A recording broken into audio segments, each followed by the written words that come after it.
everything then. We were talking about that yesterday, that the losing the fourth preseason game is driving these NFL coaches nuts, as you know, Kyle, because they'll be there 24/7 if they could. Now they're trying to put that 8-pound ball, that 10-pound ball in an 8-pound hole without that remaining week to get themselves ready for opening day. Yeah. It's a balancing act, I do think, what the Cardinals are doing this year, what they did last year, I think these joint practices do have a ton of value. Sure. I'm actually, you can run your own stuff. You can run it against their defense. You can get together and script things. You can say, we need work on 2-minute drill. We need work on a backed up period. And the other team can accommodate and give you different looks than you've seen throughout training camp.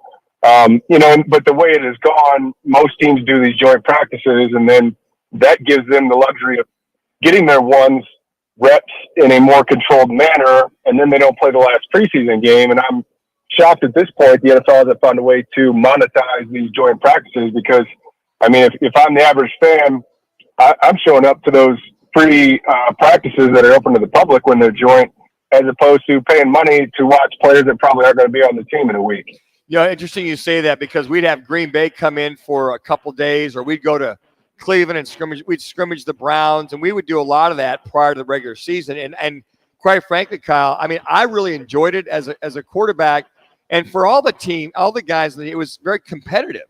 It's just it's a new group of guys. You want to compete and you want to show out, because you're still getting evaluated whether you're competing against yourself or that team you're going to play on Saturday night. Yeah, no, that's absolutely true. I actually think, all my years, look, I played 12 years, went through 12 training camps, and we only did joint practices twice. But I can distinctly remember we were more amped when the Rams came and visited us for 2 days of practice and competing against them on the practice field than we were for any of our preseason games. And some of it has to do with, you've got another team coming into your facility, and, you don't want to back down from them. You don't want to let them come in and show you up. It was heated, and the competition was dynamic. And, actually we did 2 days of practice. We had a day off, and then we had our preseason game, and we played like garbage in the preseason game because we were so wore out from those 2 days of practice. Interesting. That leads me then to this upcoming and final exhibition game, the Cards and the Vikings. The spread out of Las Vegas is -1.5 Minnesota. So that tells me that the inside knowledge odds makers believe the Vikings are not going to play any of their frontline starters at all. So they are giving the Arizona Cardinals a chance, because it is pretty much stated that most of the starters are indeed going to play, at least in the first half.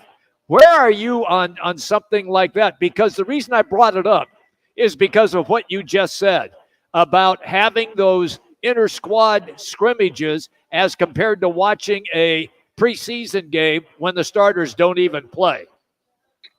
Yeah, well, two points off the bat. One, if you're betting on preseason games, you got a problem.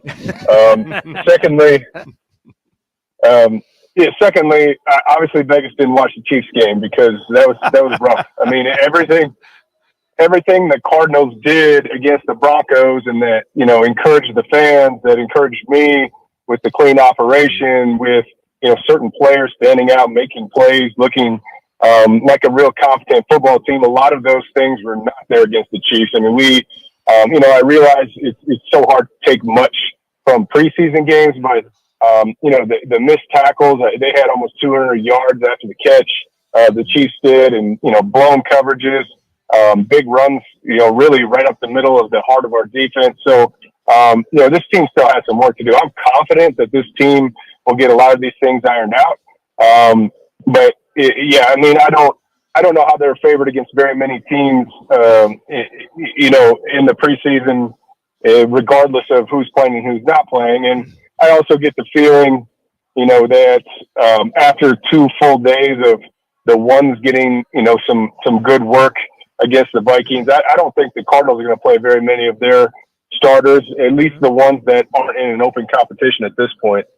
Kyle, our State 48 Roofing Get Your Call question today. I want to get your thoughts on it because if there was one individual that really, really stood out like a sore thumb with how bad he was, at least I thought.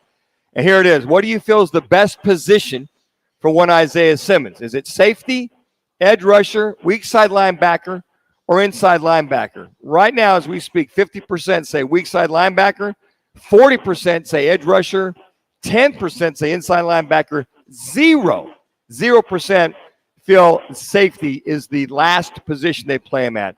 I got to tell you what, Kyle, this is my opinion. This experiment is not working. He was out of position twice, got burned. I'm not seeing it, and I think Jonathan Gannon's doing a great job of covering for him, but I don't know what you do with this young man. Yeah, let me start by saying, well, I'll answer the question first. I think he's in the right position. I think he's a rangy player that plays better in space. I don't think you put him in a phone booth at inside linebacker and tell him to fill an A gap. I think he can close ground quickly. He can cover grass quickly. Now saying that, I'm not sure at this point.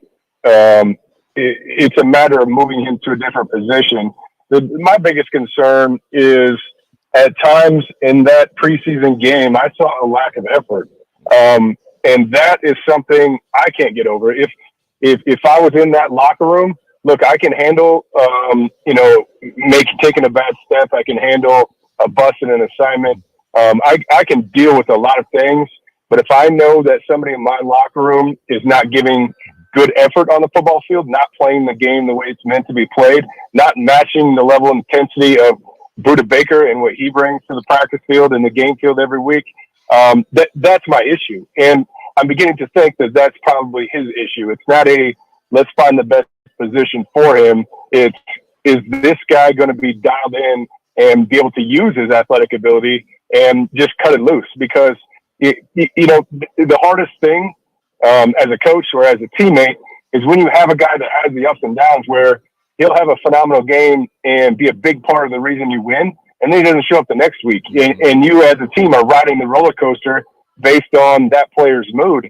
And it just looked like, after he got that personal foul, it looked like he was disinterested.